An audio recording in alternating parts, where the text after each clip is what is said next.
Salut à tous, c'est Julien. Aujourd'hui on se retrouve dans une nouvelle vidéo. Et oui, 10 ans déjà, vous l'avez bien lu dans le titre.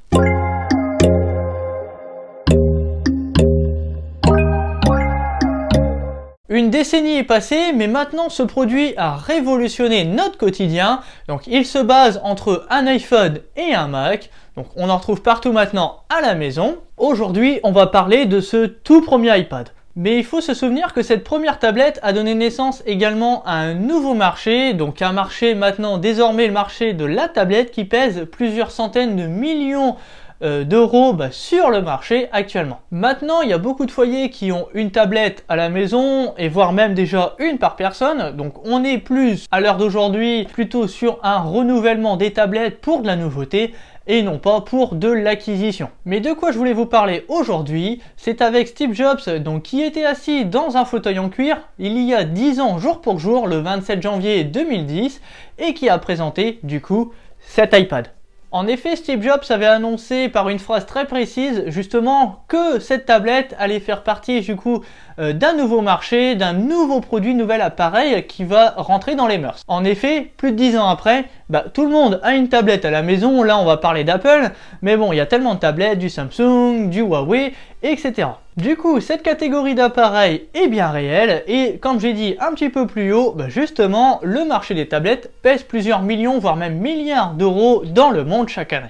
Et pour l'occasion, je voulais faire une rétrospective de cette première génération de tablettes Apple. Mais avant tout, je voudrais remercier mon ami Boutique pour iPhone avec qui je travaille depuis maintenant quelques années et qui m'aide beaucoup pour certaines vidéos, dont notamment sur celle-ci, qui lui m'a permis du coup de mettre la main sur cette première génération de tablettes et de pouvoir vous faire la vidéo aujourd'hui. D'ailleurs, mon ami Boutique pour iPhone a plusieurs sites. D'ailleurs, je vous mets tous les liens en description. Vous avez de quoi pour acheter des faux produits directement pour mettre en vitrine. D'ailleurs, je vous ferai une vidéo peut-être très prochainement, mais également aussi sur de la coque transparente. J'en avais parlé et j'en parle sur mes réseaux sociaux régulièrement. Pour revenir justement au sujet d'aujourd'hui, Steve Jobs avait déclaré « L'iPad, c'est notre technologie dans un appareil magique et révolutionnaire à un prix incroyable ». Lors de sa sortie, cet iPad avait pas loin de 140 000 applications disponibles au téléchargement, donc de quoi avoir du divertissement, mais aussi de quoi pouvoir travailler sur celle-ci. Donc je ne sais pas si aujourd'hui, en 2020, une application, une marque lancerait plutôt un système d'exploitation. Je ne sais pas si on pourrait avoir autant d'applications dès son lancement. Pour revenir aux produits que j'ai dans les mains, j'ai le modèle d'iPad du coup qui est équipé en 64 Go et également avec le modèle cellulaire. Donc c'est un modèle qui était le plus haut de gamme donc au moment de sa sortie. Donc et le prix avoisinait pas loin des 800 € lors de sa sortie. Ce modèle de tablette du coup existait à partir de 16, 32 et 64 Go, donc en Wi-Fi et des modèles en Wi-Fi plus cellulaire comme on connaît aujourd'hui. Les prix allaient à partir de 500 € jusqu'à 800 € par exemple pour celle-ci. On va retrouver sur cette tablette du coup son écran comme on connaît habituellement, mais aussi également le bouton Home, donc le bouton pour revenir sur l'écran principal comme on connaît habituellement. En revanche, sur cette première génération de tablettes, on n'avait pas de caméra avant ni de caméra à l'arrière. Et donc cela, au niveau de la caméra avant et arrière, c'est arrivé sur les générations suivantes. Idéal pour la caméra avant par exemple de pouvoir s'en servir pour faire des appels en FaceTime, mais également aussi pour la caméra arrière, faire des photos un petit peu comme les touristes avec une grande tablette. Sur le dessous de la tablette, on va retrouver le chargeur, donc la connectique 30 broches pour recharger la tablette, mais également aussi les haut-parleurs. Sur le haut de la tablette, on va également retrouver le bouton de verrouillage que j'ai juste ici, également le connecteur jack 3.5 pour mettre des écouteurs. Et entre les deux, on va retrouver également l'antenne 3G parce que rappelons-le, cette tablette c'est un modèle cellulaire. À droite sur la tranche, on va retrouver les boutons de volume comme on connaît habituellement. Juste au-dessus, le bouton du coup pour mettre le silencieux. Et de l'autre côté, sur la partie basse, donc à gauche, on va retrouver, ça va être le tiroir SIM pour mettre cette carte SIM. Côté connexion, cette tablette était équipée de Wi-Fi, donc 802.N, donc en A, B, G et N, et également du Bluetooth 2.1. Pour le côté écran, on avait un écran qui était en LED, donc qui était rétroéclairé, donc on n'avait pas encore d'écran justement Retina. L'écran était de taille 9,7 pouces avec une technologie IPS. La résolution était de la HD, on était à 1024 par 738 et avec 132 pixels par pouce. À titre de comparaison avec aujourd'hui en 2020, donc avant on n'avait pas d'écran Retina, maintenant on a bien sûr les écrans Retina sur tous nos appareils, voire même des super écrans Retina, donc XDR comme on pourra voir sur l'iPhone 11 Pro. Et aujourd'hui sur l'iPad de 7e génération, on est sur une résolution de 2160 par 1620 à 264 pixels par pouce, et là pour un écran qui est en 10,2 pouces. Côté performance, sur cette tablette, on avait le droit à un processeur, donc une puce A4, donc cadencée à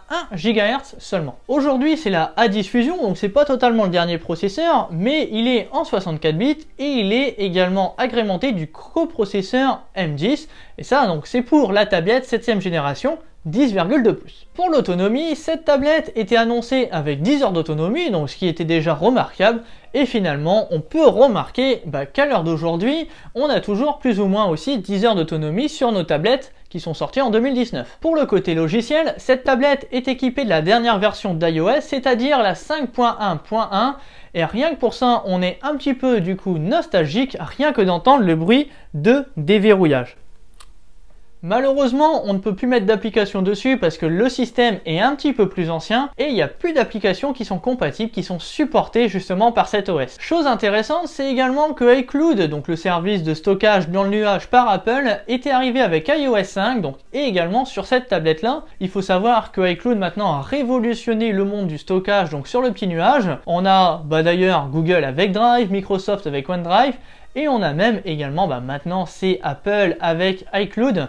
Donc ça c'est vraiment remarquable maintenant. Du coup chaque application fonctionne donc en format portrait mais également aussi en paysage. Pareil, l'application viendra changer d'orientation donc quand on va bouger la tablette. Donc ça c'était vraiment génial pour être en mode paysage et pouvoir travailler comme un ordinateur finalement. Pour les applications, la nostalgie est totalement présente quand on voit cet écran. On va retrouver déjà l'ancien iOS, donc avant il y a iOS 7 qui a révolutionné du coup le changement des applications qui sont en flat design, donc qui étaient très simples, sans ombre par exemple. Là sur celle-ci, on va retrouver, ça va être un App Store qui va être vraiment différent maintenant par rapport à maintenant. On va vraiment retrouver des sélections qui vont être différentes. Donc là, je sais même pas si je vais pouvoir y accéder, mais finalement ça fait le côté nostalgie et j'adore ça. Pareil pour le côté iTunes Store, donc le magasin de musique. On va retrouver d'ailleurs toutes les dernières sorties récemment, donc ils sont sortis cette semaine ou même après sur les derniers mois. Pareil pour les films.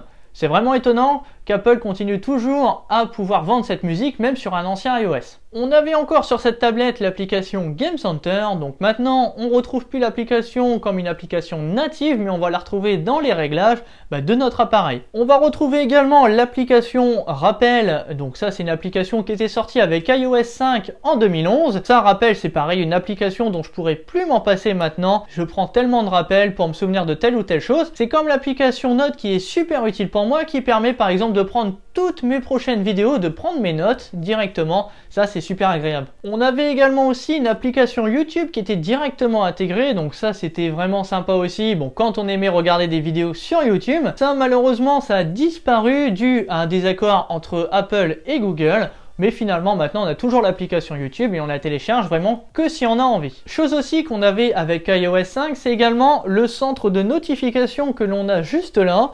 Donc ça, c'est une chose qui était vraiment géniale. Donc au moment où on avait justement nos appareils, je me souviens un moment, je crois quand j'avais encore mon iPhone 4, quand j'avais des notifications, je pouvais plus justement connaître la notification juste avant. En fait, quand on recevait une notification, ça effaçait la précédente. Donc on n'était jamais au courant finalement de ce qui s'est passé si on les voyait pas immédiatement. Côté points, on sent bien les 730 grammes de cet iPad, donc version cellulaire, et on était un petit peu plus faible à 680 grammes pour la version Wi-Fi. Voilà un petit peu du coup pour ce côté rétro donc de cet iPad. J'espère que cette vidéo vous aura plu, vous aura rappelé quand même beaucoup de souvenirs. N'hésitez pas à me dire si cette vidéo vous a plu, et d'ailleurs sur 2020 je vous réserve plein de vidéos avec des produits rétro justement. Donc là j'ai quelques iPhones pareils à vous présenter, donc c'est des vidéos qu'il va falloir que je prépare. D'ailleurs ces téléphones je les ai déjà depuis l'année dernière, mais comme j'avais pas d'idée encore de comment faire, du coup cette série iJulien aime Rétro va reprendre du service.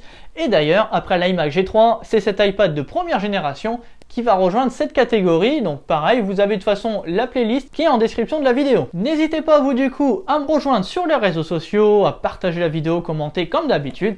Et moi je vous dis à bientôt, salut!